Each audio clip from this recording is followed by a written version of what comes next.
One day, when I got home, I couldn't find my husband anywhere. He had left without telling me, and I couldn't find any clues about where he went. A few days later, I discovered that he and my sister had run away together to get married. That was 12 years ago. Recently, he called me and said he was coming back home with my sister, his wife now, and that I should leave his parents' house. He was upset that I was living there. It's been 12 years since they ran away, and it seems like he wants to make my sister his wife officially now that things have calmed down. But they don't know.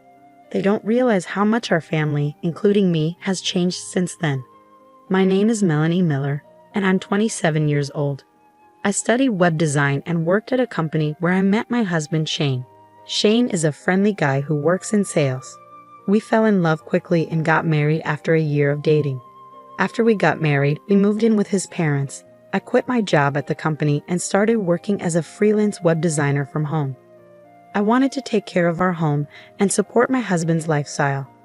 At first, it was hard for me to find a steady job, so my income wasn't always reliable. But now things had changed. I was able to find work easily and make a steady income. I could work at my own pace and prioritize my family. I cherished the time I spent with my husband and his family in the mornings, evenings, and before bed. Life felt really good. But I started to notice a change in my husband's behavior. It began when I started making twice as much money as I did at my previous job just 2 months earlier. I was thrilled to have reached and exceeded my old salary. I couldn't wait to tell my husband when he got home from work. Shane, guess what? Last month, I made twice as much as I used to at my whole job.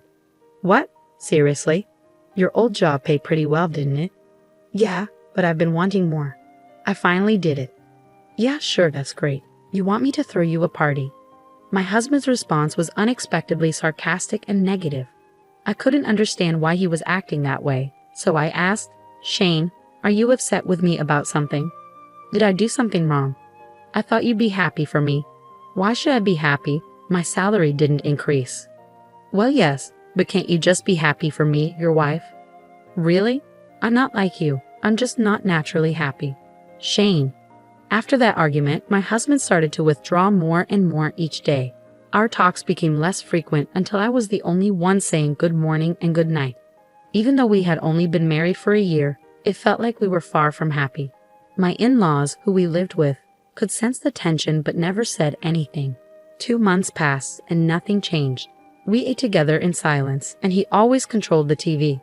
When I was watching something, he would eat all the food I bought without asking. Whenever I tried to talk to him about it, he would argue, so I stopped bringing it up. One day, while I was cleaning the house, my mother-in-law approached me looking concerned. Melanie, how are you feeling? Are you all right? What do you mean, am I all right? Well, when you and Shane first got married, you used to go out and have a good time together. But lately, it seems like you don't do that much anymore, and you hardly talk. Yeah, but we've only been married for a year, I replied, trying to brush off her concern. I forced a smile to reassure her, but she could tell it wasn't genuine. She looked at me seriously. If you don't want to talk about it, that's okay, but I worry about you. Lately, it seems like you've been feeling down. Well, I'm not pretending to be okay. Your father has noticed it too. We're just concerned that you might be overwhelming yourself. Oh, Mom. I couldn't deny that my husband's discomfort with my higher income might have been partly my fault. But at the same time, I felt alone in my achievement. When my mother finally acknowledged the pain I was feeling, it brought tears to my eyes. So I decided to open up to her completely. After hearing everything I had to say, she started to comfort me and said, I'm so sorry. He's just not mature enough to be genuinely happy for your success. No, it's my fault. I was selfish to expect him to be genuinely happy for me. But you shouldn't have to deal with this alone in a marriage, Melanie. Keeping your feelings bottled up will only make things worse. I don't think it could get any worse. All right, so you and Shane really need to have a serious conversation about this. Can you do that? Yes, I can. Thank you for confiding in me, honey. She smiled warmly at me. Of course. Then she gave me a comforting pat on the head. My in-laws love me like their own daughter. They've been my support. Taking my mother-in-law's advice to heart, I decided to have a serious talk with my husband. That night, I stayed up late, waiting for him to come home. But as the hours passed, there was no sign of him. He usually got home by 10 at the latest, but it was already past 11, and he still hadn't returned. "Why are you taking so long?" I texted him, but he didn't respond. I started to worry that something might be wrong. I tried calling him, but he didn't pick up, and the phone just kept ringing. So I waited anxiously. Finally, around midnight, he walked in. "I've been trying to reach you," I began, but he just sighed loudly and looked annoyed. "What's going on? Why are you still up?" "Well, I wanted to talk to you about something important today." "About what?" he replied, sounding annoyed. "I think our issues started because of my new salary, right? I should have maybe kept that to myself. I know it might have hurt your pride." As soon as I said that, I felt a shiver down my spine. He was standing there, looking cold and distant. I was scared stiff. He responded with anger. "There's nothing to talk about, and it's pathetic that you're waiting up for me. I'm just trying to make things better between us, Shane. That's the problem. I obviously made a mistake in choosing the right partner." "No, I'm exhausted from working overtime.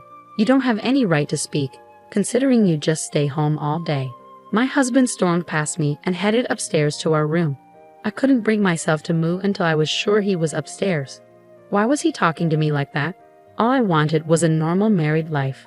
My mother-in-law had encouraged me to talk to him, but it didn't solve anything.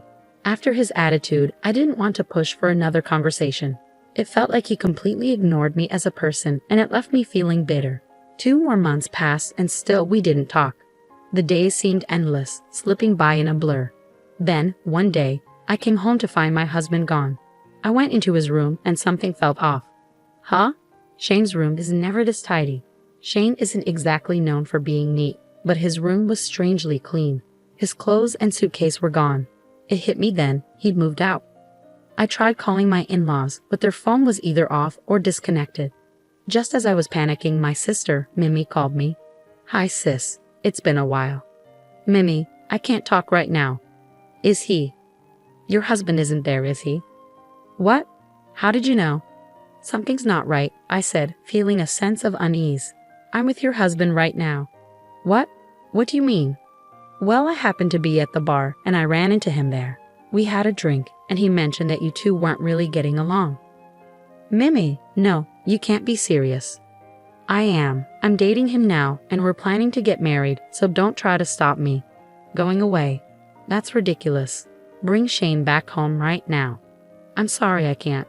I've actually had feelings for him for a while now, and he's tall and handsome. I'm taking him." Then she hung up. I tried calling her back many times, but she never answered. Instead, she sent me pictures. There were dozens of photos of them together, going on dates, smiling. It was really hard for me to see.